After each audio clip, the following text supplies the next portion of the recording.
Hello दोस्तों, कैसे हो आप सभी। आज मैं आपके लिए कहानी लेकर आई हूँ। सासू माँ हर न्यारपन का स्वाद हमेशा मीठा नहीं होता। आज सुबह सुबह सुनीता जी की दोनों बहुएं नाश्ता बनाने को लेकर लड़ाई करने लग रही थी। सुनीता जी हर रोज की लड़ाई से परेशान हो चुकी थी। कितने चाव से अपने दोनों बेटों की शादी करी थी। बड़े बेटे की शादी को 7 साल हो चुके थे और छोटे बेटे की शादी को 5 साल। बड़े बेटे के एक बेटा और बेटी और छोटे के एक बेटा था। पिछले 6 महीनों से तो दोनों बहुओं की बिल्कुल ही नहीं पट रही थी। मैंने दोनों के काम का बंटवारा भी कर दिया था। बड़ी बहू आशा का नाश्ता बनाने का नंबर था तो वह मक्खन ब्रेड ले आई। छोटी बहू कहने लगी, हमें तो पराठे खानी है। कभी सब्जी को लेकर लड़ पड़ती तो कभी तुमने बर्तन ज़्यादा कर दिए, इस बात को लेकर लड़ने लगती। सच बात तो यह है कि दोनों अपना चूल्हा अलग करना चाहती हैं और कोई भी सास ससुर को नहीं रखना चाहता। सुनीता जी अपने बच्चों से दूर नहीं रहना चाहती थी।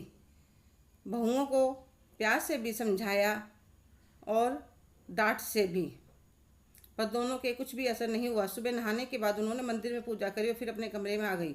उनको देखकर उनके पति रजत कहने लगे, क्या हो सुनीता, तुम्हारा चेहरा इतना उतरा हुआ क्यों है। क्या मांग रही थी भगवान से। कुछ नहीं जी, मैं तो यही चाहती हूँ मेरे बच्चे एक साथ रहें।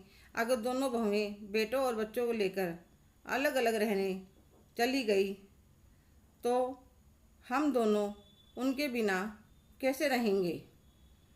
क्यों नहीं समझती। दोनों भाई भाई को आपस में प्यार से रहना चाहिए, एक दूसरे की ताकत होते हैं और माँ बाप तो घर के चौकीदार होते हैं। अब दोनों कितनी बेफिक्र होकर बच्चों को छोड़कर फिल्म देखने मॉल घूमने चली जाती हैं।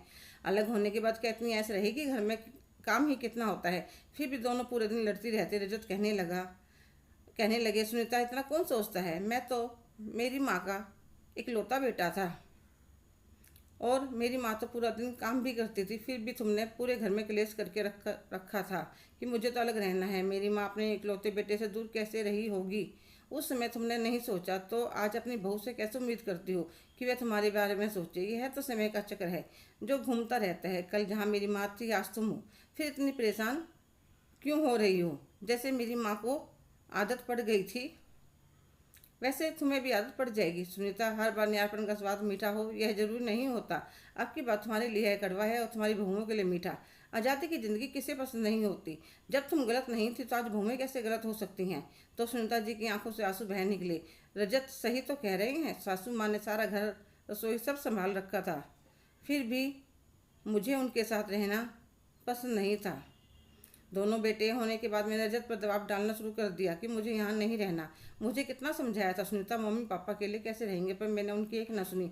पर आज अपने बेटे से दूर रहने के नाम पर मेरा कलेजा काँप रहा है। जब उस समय मैंने सासू माँ के बारे में नहीं सोचा तो बहू से कैसे उम्मीद कर सकती हूँ कि वे हमारे बारे में सोचे।